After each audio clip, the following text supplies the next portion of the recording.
ఆచార్యదేవ ఏమంటివి జాతి నెపమున సూతసుతునకు ఇందు నిలువ అర్హత లేదందువా. ఎంత మాట. ఇది ఛాత్ర పరీక్షయే కాని క్షత్రియ పరీక్ష కాదు కాకూడదు. ఇది కుల పరీక్షయే అందువా. అయినచో నీ తండ్రి భరద్వాజుని జననమెట్టిది, అతి జుగుప్సాకరమైన నీ సంభవమెట్టిది. మట్టి కుండలో పుట్టితివి కదా, నీది ఏ కులము. ఇంత ఏలా అస్మత్ పితామహుడు కురుకుల వృద్ధుడైన ఈ శాంతనవుడు శివసముద్రం భార్యకు గంగా గర్భమున జనించలేదా. ఈయనది ఏ కులము నాతో చెప్పింతువేమయ్యా. మా వంశమునకు మూలపురుషుడైన వశిష్ఠుడు దేవవైశ్యగు ఉరోషిపుత్రుడు కాడా.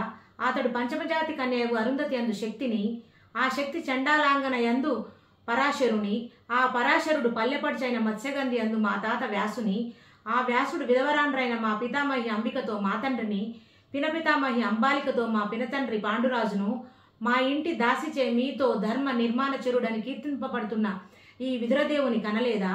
సందర్భావసరములను బట్టి క్షేత్రబీజ ప్రాధాన్యతలను బట్టి మా కురువంశం ఏనాడో సంకరమైనది కాగా నేడు కులమని ఈ వ్యర్థవాదనలెందులకు. ధన్యవాదాలు.